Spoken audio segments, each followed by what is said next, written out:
que vai nos dizer assim. A minha Bíblia tem como título: Ana roga a Deus que lhe dê um filho.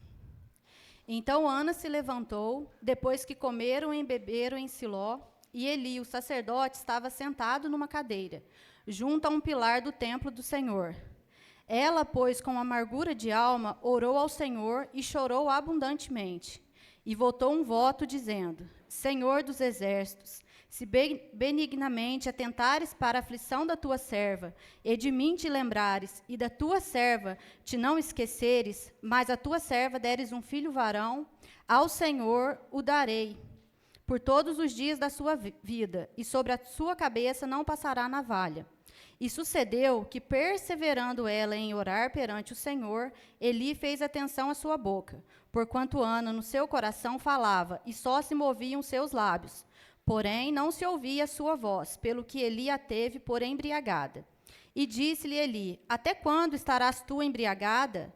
Aparta-te de ti o teu vinho. Porém, Ana respondeu e disse: Não, senhor meu, eu sou uma mulher atribulada de espírito. Nem vinho, nem bebida forte tenho bebido. Porém, tenho derramado a minha alma perante o Senhor.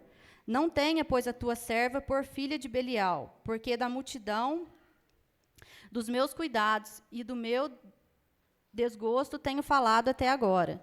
Então respondeu Eli e disse: Vai em paz, e o Deus de Israel te conceda a tua petição que lhe pedisse.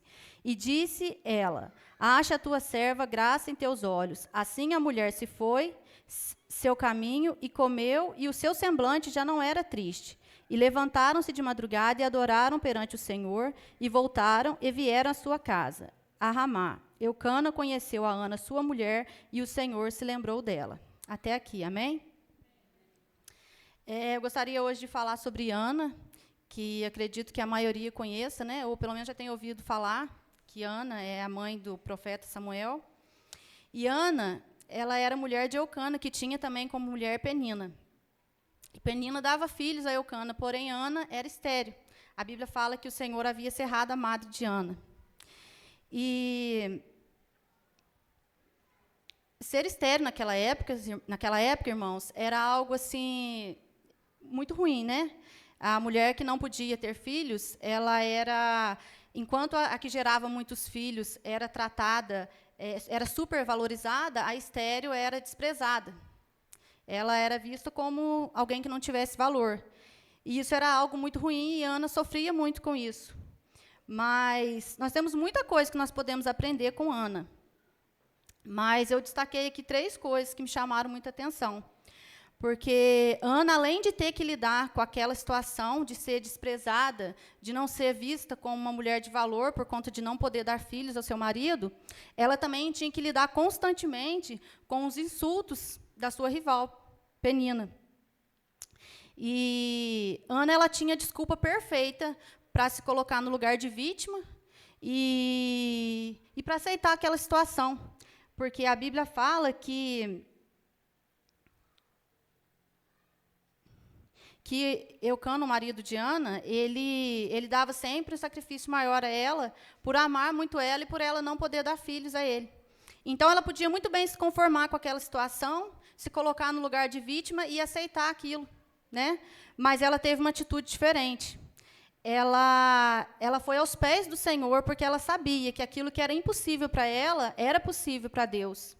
Então, ela se colocou em oração, e ela teve fé, e ela sabia que o Deus que ela servia podia fazer o impossível na vida dela. Então, o primeiro ponto que eu destaquei aqui é o posicionamento de Ana. Ela se posicionou e se rasgou diante de Deus, implorando por um filho. A Bíblia diz que Ana rogou a Deus por um filho. E rogar vai muito além de pedir. Rogar é implorar, é pedir com insistência. E ela não só orou, como a Bíblia fala que ela perseverou em oração. E quantas vezes, muitos de nós, irmãos, nós pedimos algo para o Senhor, e como nós não vemos nada mudar ao nosso redor, o cenário continua o mesmo, nós achamos que Deus não está nos ouvindo, e nós desistimos de pedir. Mas Deus, Ele não se esquece da nossa oração. Muitas das vezes, nós mesmos nos esquecemos de algo que nós pedimos para Deus. Por achar que está demorando muito, a gente acaba esquecendo e até deixa de orar. Mas Deus, ele ouve as nossas orações e ele se lembra de cada uma delas. Ele não esquece. E Ana, ela perseverou em oração, ela não desistiu até que o milagre dela acontecesse. Então, o posicionamento de Ana é algo que deve nos inspirar. O segundo ponto é a fé e a perseverança de Ana.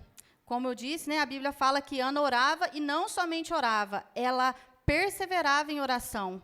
Ela orou até que o Senhor a ouvisse. Então, a fé e a perseverança de Ana também é algo que deve nos servir de inspiração. Que nós não venhamos a desistir daquilo que nós temos pedido, que nós temos colocado diante do Senhor. Eu não sei o que você tem colocado diante de Deus, mas eu posso te dizer que Ele tem ouvido as suas orações e que no tempo certo o Senhor vai fazer na sua vida, assim como fez na vida de Ana. O Senhor, Ele ouve as nossas orações, e se as coisas não acontecem no nosso tempo, não é porque Ele não ouve ou porque Ele não é capaz de fazer, mas porque o tempo de Deus, ele é diferente do nosso. Mas Ele ouve, sim, e Ele é capaz de fazer o impossível nas nossas vidas. E o terceiro ponto que eu destaquei aqui é sobre o comprometimento de Ana. Ana, ela prometeu ao Senhor que, se o Senhor ouvisse a oração dela e desse um filho homem para ela o consagraria ao Senhor.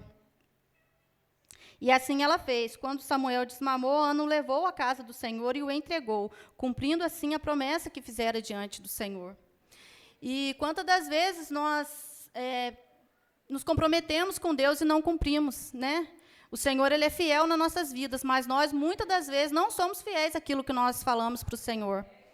Então, o comprometimento, o compromisso que Ana teve com Deus, né, com o voto que ela fez ao Senhor, é algo que também deve nos inspirar, né? E, ainda falando sobre a fé de Ana, ela demonstrou um ato de muita fé, porque a Bíblia fala que ela orou, e no caminho de volta para casa, o semblante dela já não era mais triste, e ela comeu. Então, isso significa, irmãos, que Ana, ela entregou verdadeiramente o impossível, que era impossível para ela, nas mãos de Deus, e ela descansou, porque ela não esperou. A Bíblia não fala que ela deixou de ficar triste, que ela voltou a se alimentar no momento em que ela soube que estava grávida. Não, no momento em que ela entregou ao Senhor, o semblante dela já não era mais triste, e ela voltou a se alimentar. Por quê? Porque ela entregou verdadeiramente nas mãos de Deus aquilo que era impossível para ela. E quantas das vezes eu e você entregamos algo para o Senhor aqui, e quando nós saímos pelaquela porta, nós já pegamos de volta. E nós já voltamos para casa com o nosso coração atribulado, preocupado. Porque nós não entregamos verdadeiramente para o Senhor. Porque quando nós entregamos, a gente tem paz, o nosso coração fica descansado. Porque nós entendemos que o Deus a qual nós servimos, Ele pode fazer o impossível na nossa vida. Então, a fé, a perseverança e o comprometimento de Ana são os 3 pontos que eu destaquei aqui que devem nos inspirar, para que nós também sejamos mulheres e homens que perseveram na oração, que têm fé, que verdadeiramente deposita aos pés do Senhor aquilo que é impossível para nós, e temos fé para já nos alegrar antes mesmo do milagre acontecer, porque nós sabemos que o milagre vai acontecer.